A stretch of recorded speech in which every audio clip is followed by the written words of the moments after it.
আজ চলে এসেছি বাংলাদেশের সবচেয়ে বড় সাফারি পার্কে। গাজীপুর সাফারি পার্কে গিয়ে কি কি হলো সেই এক্সপিরিয়েন্সটাই আজ শেয়ার করব তোমাদের সাথে। সকাল সকাল বাসা থেকে বের হয়ে গেলাম পার্কে যাওয়ার জন্য। বের হতে না হতেই বৃষ্টি শুরু হলো, তাই বাসে উঠলাম যাওয়ার জন্য। দেন আমরা বাস থেকে বাগবাড়ি মোড়ে এসে নামলাম। সেখান থেকে একটি অটো করে চলে আসি সাফারি পার্কে। এসেই চোখে পড়লো পার্কের মেন গেট। দেন আমরা টিকিট কেটে ভেতরে এন্ট্রি নিলাম। তারপর বাস দিয়ে ট্যুর দেওয়ার জন্য টিকিট কেটে নিলাম। এটা হচ্ছে আমাদের বাস, কিন্তু কিছু মানুষ বাকি আছে। বাস ফুল হলেই আমরা বের হব। ফার্স্টে দেখতে পেলাম অনেকগুলো জেব্রা, খুব কাছেই ছিল। তারপর উঁচু নিচু রাস্তা পার হয়ে আমরা আসি আফ্রিকান সাফারিতে।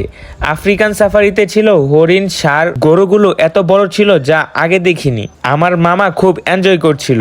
এখন আমরা আসি কালো ভাল্লুক সাফারিতে, এশিয়াটিক ব্ল্যাক বেয়ার সাফারি। প্রতিটা গেট ডাবল লেয়ারে বানানো, যেন এনিমেল বের না হতে পারে।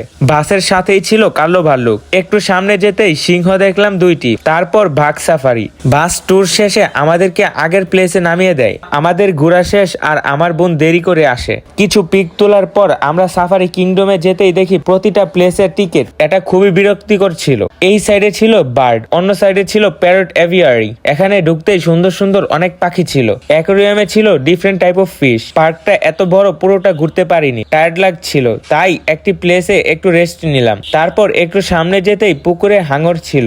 একটু সামনে গিয়ে দেখতে পেলাম কুমিরের মাথা। এখন আমরা যাচ্ছি কুমিরের মুখের ভিতরে। আমরা ময়ূরের টিকিট কেটে নিলাম। ব্রিজের উপর থেকে অনেকগুলো ময়ূর দেখা যাচ্ছিল। এই প্লেসটা খুব সুন্দর ছিল। এই টিকেটের মধ্যেই ছিল সোয়ান। এখন তোমরা আবার বলতে পারো সোয়ান কি? সোয়ানটা দেখতে একটা হাঁসের মতো। এখানে এসে যে জিনিসটা চোখে পড়লো সেটা হলো বিগ সাইজের সোয়ান। তাছাড়াও আরো কিছু অ্যানিমেল ছিল, বাট আমি নাম জানি না। এটাই ছিল সাফারি পার্কে আমার হাফ ডে। কেমন লেগেছে আমার এই ব্লগটা কমেন্টে জানিয়ে দিও। আর হ্যাঁ, আমার পেজটি ফলো করতে কিন্তু ভুল করো না। আল্লাহ হাফেজ গাইস।